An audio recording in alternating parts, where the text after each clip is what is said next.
Hi friends, welcome to N kitchens. இன்னைக்கு 10 நிமிஷத்தில் sweet rava laddu எப்படி ஈஸியாக செய்யறதுன்னு பார்க்கலாம். அவ்வளோ டேஸ்ட்டாக இருக்கும். நம்ம இதை எப்படி செய்யறதுன்னு இந்த வீடியோக்குள்ளே போய் பார்க்கலாமா? இப்போ நம்ம ரவா லட்டு செய்கிறது எப்படின்னு பார்க்கலாம். இப்போ இந்த கப்பு அளவில் நான் ரவை எடுத்திருக்கேன். நீங்கள் எந்த கப்பு மெஷர்மெண்ட் எடுத்துக்கிறீங்களோ அதே அளவு எல்லாமே எடுத்துக்கணும். இப்போ இந்த அளவு ரவை எடுத்திருக்கோம்னா அதே கப்பு அளவில் சர்க்கரை அதே அளவு எடுத்துக்கணும். அதே மாதிரி அடுத்தது தேங்காய் வந்து இந்த கப்பு ஒரு அரை மூடி தேங்காயை திருவி வச்சிருக்கேன், கருப்பு இல்லாமல். முந்திரி வந்து நம்ம டேஸ்ட்டுக்கு ஏற்ற மாதிரி தான், அதுவும் நம்ம இந்த மாதிரி பொடியாக நறுக்கி வச்சுக்கணும். அதுக்கப்புறம் காஞ்ச திராட்சை கொஞ்சம், அரை ஸ்பூன் கசகசா, இது எல்லாமே நம்ம ரெடி பண்ணி வச்சுக்கலாம். இப்போ இதுக்கு தேவையான அளவு வந்து நெய் போட்டுக்கலாம். இப்போ நான் 1 டீஸ்பூன் நெய் விட்டு ரவையை வறுத்துக்கிறேன்.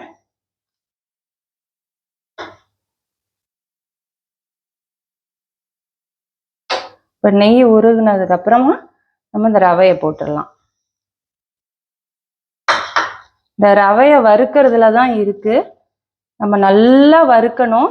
அப்பதான் வந்து அந்த கடக்கடன் இல்லாம சாப்பிடும் போது வாயில ஒட்டும். ரவை சரியா வறுக்கலைன்னா நல்லா அந்த வாசனை வரணும். அதே சமயத்துல வந்து கலரும் மாறிடக்கூடாது. அந்த மாதிரி பார்த்து பதமா நம்ம இதை வறுக்கணும். கலர் மாறாம நல்லா பார்த்து வறுக்கணும். நம்ம இது நல்லா மீடியம் ஃப்ளேம்ல தான் இருக்கணும். நீங்க நல்லா ஹை ஃப்ளேம்ல வச்சு வறுத்தோம்னா டக்குன்னு செவந்துரும்.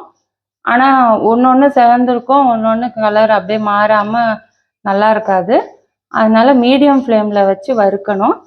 நம்ம இந்த சர்க்கரை எடுத்து வச்சிருக்கோம் இல்லையா, அதை வந்து நம்ம அதை எதுல பண்றோமோ அந்த பவுல்ல வந்து அந்த சர்க்கரையை கொட்டி வச்சுக்கலாம். நம்ம அடுத்தடுத்து வறுத்து போடுறத வந்து டைரக்டா நம்ம அப்படியே அந்த சர்க்கரையில போடணும். அப்பதான் வந்து அந்த சர்க்கரை அந்த ஹீட்டுக்கு நல்லா உருகும். பிடிக்கும் போது ஈஸியாக இருக்கும் லட்டு பிடிக்கும் போது. அதனால இதை நல்லா மீடியம் ஃப்ளேமில் வச்சு நல்லா ஒரு ஸ்மெல்லு வரும். அந்த ஸ்மெல்லு வர வரைக்கும் நம்ம இதை கைவிடாமல் வறுத்து எடுக்கணும். இப்போ இந்த அளவுக்கு வறுத்தா போதும். நல்லா அந்த பொரிஞ்சு வர மாதிரி இருக்கணும் அந்த ரவை. பார்த்தீங்கன்னா அந்த இதுதான் பதம். நல்ல ஒரு ஸ்மெல்லு வரும். இதை வந்து இப்போ நம்ம இந்த சர்க்கரையில் எடுத்து கொட்டிடலாம்.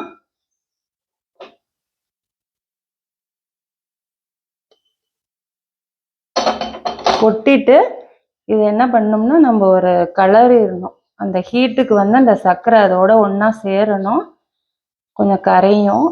அதனால நம்ம இதை உடனே கலந்து விட்டுறணும். கலந்து விட்டுட்டு அதுக்கப்புறம் அடுத்தடுத்து நம்ம ரெடி பண்ணிக்கலாம். இப்போ அடுத்தது வந்து நம்ம தேங்காவை வறுத்துக்கலாம். இந்த தேங்காய் இந்த அளவு எடுத்து வச்சிருக்கேன், இதை வறுத்துக்கலாம். நம்ம தேங்காயும் நல்லா வறுக்கணும், கலர் மாறாத அளவுக்கு. ஏன்னா ஒரு 1 வீக் இது தாங்கும். நீங்கள் வெளியிலே வச்சாலும் தேங்காவை நல்லா ஃப்ரை பண்ணிட்டீங்கன்னா உங்களுக்கு வந்து அது கொஞ்சம் தாங்கும், சீக்கிரம் வீணாக போகாது. அதனால் இந்த கருப்பு இல்லாமல் திருகிக்கணும். தேங்காவை நல்லா பூவாட்டம் திருவிக்கிட்டிங்கன்னா நல்லா நம்ம சாப்பிடும் போது வாயில் படும் போது நல்லா இருக்கும். பெருசு பெருசாக இருந்தால் கடகடன்னு இருக்கும்.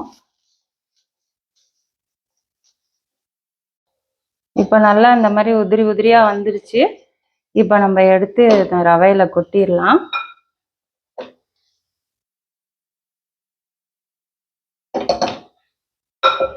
இதையும் நம்ம உடனே எடுத்து கிளறிடணும். அந்த ஒன்றும் நம்ம போடுற அந்த சூட்டுக்கு அந்த சர்க்கரை வந்து நல்லா கரைஞ்சி வரும்.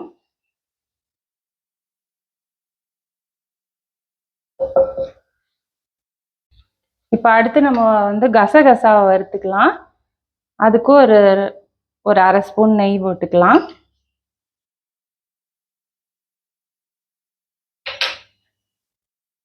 கசகசாவும் நல்லா உங்களுக்கு வறுத்து பொரியணும், அந்த அளவுக்கு நம்ம வறுக்கணும்.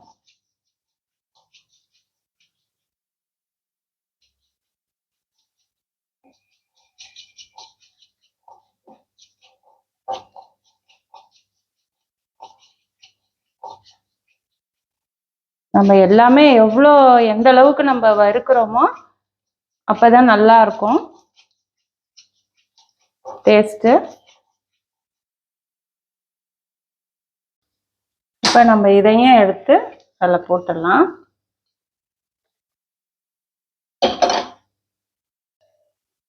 இப்போ கசகசா போட்டதையும் நம்ம நல்லா அடியோட சேர்த்து கலரிடணும்.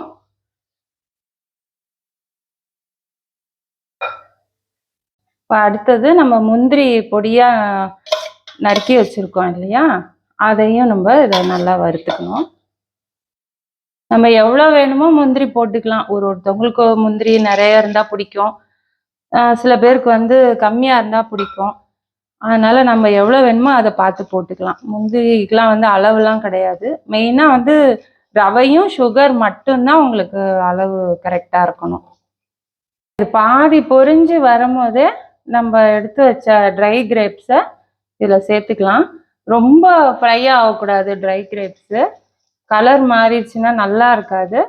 அதனால முந்திரி பாதி ஃப்ரை ஆகும் போதே இந்த கிரேப்ஸை போட்டுட்டோம்னா கரெக்டாக இருக்கும். ரெண்டும் சேர்ந்து கலர் நல்ல ஒரு கலர் கிடைக்கும். இப்போ இந்த கிரேப்ஸ் எல்லாம் பார்த்தீங்கன்னா நல்லா பெருசாகிருச்சு. இப்போ இந்த இந்த இடத்துலயே நம்ம எடுத்து கொட்டிடணும், கலர் மாறிடும்.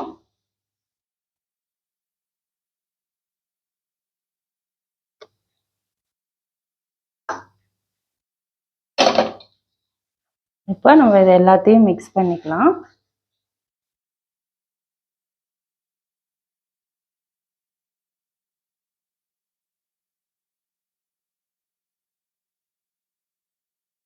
இதை நல்லா மிக்ஸ் பண்ணிட்டு நம்ம நல்லா கொஞ்சம் ரொம்ப சூடாகவும் இருக்கக்கூடாது, பால் கொதிக்கிற மாதிரி இருக்கக்கூடாது, வெது வெதுன்னு இருக்கணும் பால். இது தேவையான அளவு கொஞ்சம் கொஞ்சமாக சேர்த்து நம்ம எந்த அளவுக்கு உருண்டை இப்போ பாதி பிடிக்கிறோம் அப்படின்னா பாதி மட்டும் கலந்துக்கணும். கலந்துட்டு நம்ம உருண்டை பிடிச்சிடலாம். இப்போ இதை எல்லாத்தையும் நம்ம வறுத்து நல்லா கலந்து விட்டாச்சு. இது கொஞ்சம் நல்லா சூடாகவே இருக்கணும். சூடாக இருக்கும் போதே பிடிச்சாதான் பிடிக்க வரும். அதனால நம்ம இதை சூடாக இருக்கும் போதே பிடிச்சிடலாம். இப்போ இது நான் ஒரு 4 உருண்டை வர அளவுக்கு நான் பாதியாக பிரிச்சுக்கிறேன். நம்ம எல்லாத்துலேயும் பாலை போட்டு கலந்துட்டோம்னா ஊறிடும், நல்லா இருக்காது. பால் நம்ம தேவையான அளவு தான். இது நம்ம எவ்வளோன்னு கரெக்டாக சொல்ல முடியாது, அந்த பிடிச்சி பார்த்தா தான் தெரியும். நல்லா வெது வெதுப்பான பால். இதை எடுத்து நம்ம கொஞ்சம் கலந்துக்கலாம்.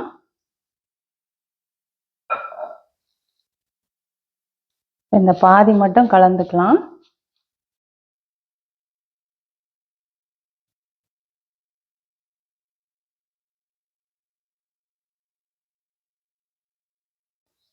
இப்போ இது கையில் தான் பண்ணணும்.